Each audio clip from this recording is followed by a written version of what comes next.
ایک عیسائی مسلمان دونوں جھگڑا کر رہے ہیں، غوث اعظم گزر رہے ہیں، جھگڑا ہو رہا ہے۔ عیسائی مسلمان سے کہتا ہے ہمارے نبی عیسیٰ علیہ السلام نے مردے زندہ کیے، تمہارے نبی نے بھی کو کیا تو بتاؤ۔ مسلمان پڑھا ہوا نہیں تھا، حالانکہ نبی پاک نے بڑے مردے زندہ کیے، پڑھا نہیں تھا، بتا نہ سکا۔ غوث اعظم کے کان میں آواز گئی تو جا کے عیسائی کا بازو پکڑ کے جھنجھوڑا، فرمانے لگے کیا کہا تم نے؟ میرے مصطفیٰ نے مردہ زندہ کیا تو بتاؤں؟ فرمایا تو نبی پاک کی چھوڑ، میں غلاموں کا غلام ہوں، میں غلاموں کا غلام ہوں، مجھے بتا کون سا مردہ زندہ کرنا ہے؟ تو چھوڑ حضور کی بات نہ کر، میں غلاموں کا غلام ہوں، مجھے بتا کون سا مردہ زندہ کرنا ہے۔ پرانی قبر پہ لے گیا، کہنے لگا جی اگر نہ ہوا تو؟ غوث اعظم فرمانے لگے جو تو کہے گا وہ میں کروں گا۔ تو کہنے لگے اگر ہو گیا تو؟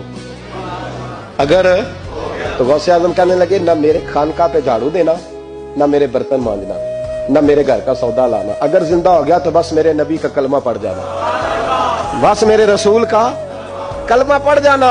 اللہ اکبر۔ اس نے جو سب سے پرانی قبر تھی نا، وہ کہتا ہے یہ ہمارے دادا نے بھی نہیں دیکھا تھا بندہ کون ہے، اس قبر پہ کھڑا ہو کہنے لگا اس کو زندہ کریں۔ تو غوث اعظم رضی اللہ تعالیٰ عنہ قبر کے سرانے کھڑے ہوئے تو دعا کرنے لگے، کہنے لگے مولا اپنے لیے نہیں تیرے رسول کے لیے۔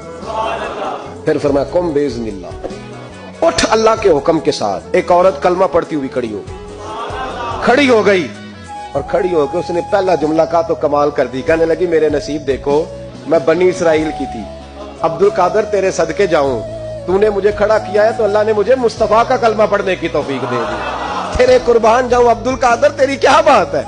اب وہ بندہ دوڑ دوڑ کے غوث اعظم کے قدموں میں آیا، فرمانے لگے نا کلمہ میرے مصطفیٰ کا پڑھنا ہے، حضور کا غلام بننا ہے۔ او بھائیو، حضرت شیخ عبد القادر جیلانی، حضور غوث اعظم رضی اللہ تعالیٰ عنہ، معمولی بات نہ سمجھنا، حضور غوث اعظم رضی اللہ تعالیٰ عنہ فرماتے ہیں میں قدم نہ لگاؤں تو اللہ ولایت ہی نہ دے، میں قدم نہ لگاؤں تو اللہ ولایت